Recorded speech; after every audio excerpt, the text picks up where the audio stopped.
Good afternoon, Simon from Life's a Gamble, so let's take a chance. This is the chart table top, which I've just now glued back together again, as it is split down the middle.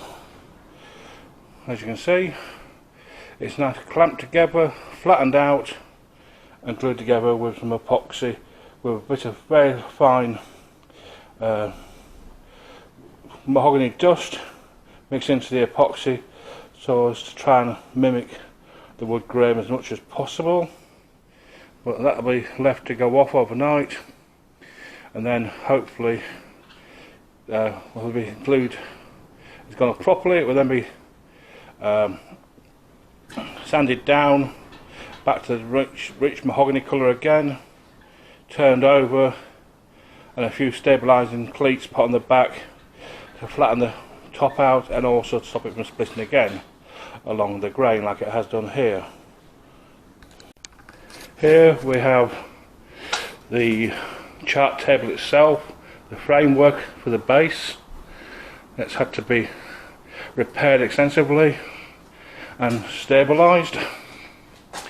The top's been, as I say, along with the top, the side panel had a split in it, which has been filled with epoxy mahogany dust to make it mimic the actual grain again as much as possible, and to hide the glue repair. As you can see, I haven't sanded it down yet. That will be done once it's cured and once the back has had a few minor little cleats put on the back to stabilise the panel so it won't split again along the grain. But that's one of the problems with having such a large piece of mahogany, so thin. With age and drying out, it will split eventually.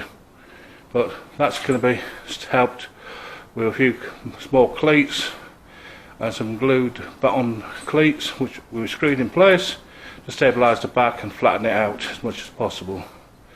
As you can go down, work down a bit further, this panel here, or this rail here, has been remade completely, a new piece from top to bottom, so that you can go back in the boat and be stabilised and fitted in correctly. But that's one part of the job we've done. We've also put a corner brace back in to square it all up like it was before, this time with screws rather than nails. But after 74 years, what do you expect it to give out eventually? But not much wrong with it apart from that, just a bit of sanding and varnishing again. And another job I'll be doing will be getting the drawers down from the shelves and look at the condition of those and see what we've got to do to rebuild or repair those. But that's the job we've done so far today: repair the chart table and the top of it. So the next job is to take the shelf, go back to the shelves on the other side of the workshop and get the drawers down to put. As you can see, there are the drawers for the chart table, those two there, and also that one as well. And there's also a drop down panel for the front, which will need to be picked off the shelf here, sanded down, repaired and refixed to the framework, so the whole lot can be varnished together.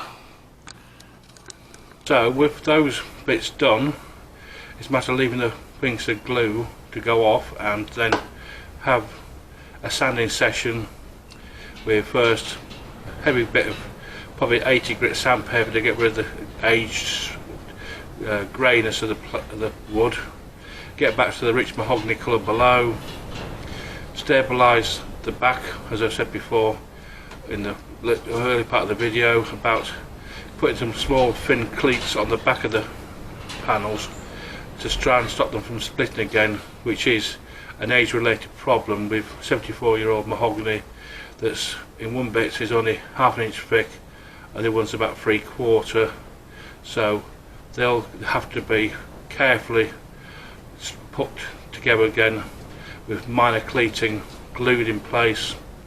The minor cleating won't be seen from go anywhere other than if you take the panel, the whole unit to bits again, because they're inside and above the drawers and the side of the drawers, so unless you actually take it whole thing apart you won't see them anymore. So it will look like an invisible repair as much as possible is what we're trying to do. It's to stabilise the old parts of the boat as much as possible without losing the actual exit of the boat.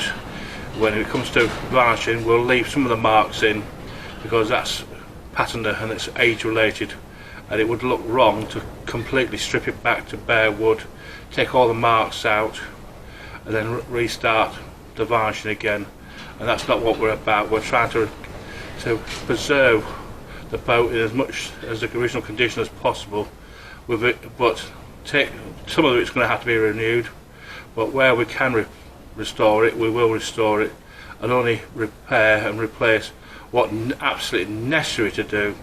Not that we'll skimp in repairing it in any shape, way or form, but we will try to keep it as much as possible as it was originally built.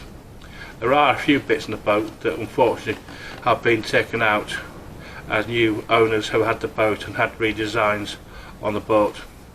Most of the major redesigning was done when she became a houseboat in Moody's Yard near Southampton, and the aft cabin was completely altered, but we hope to put it back as it was originally built, with a double bunk to starboard for the owners and a settee to the port, a dressing table at the aft end, and as much as possible put it back as it was.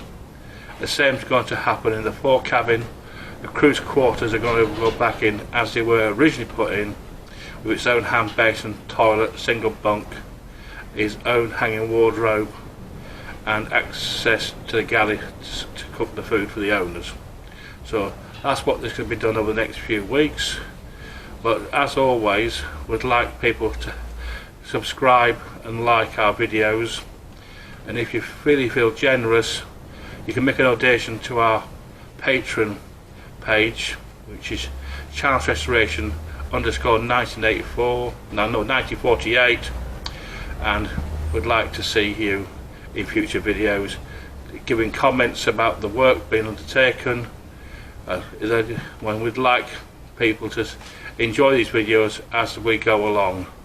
So without further ado, it's me, Simon, signing out from Life's a Gamble, so let's take a chance. Thank you very much, see you soon.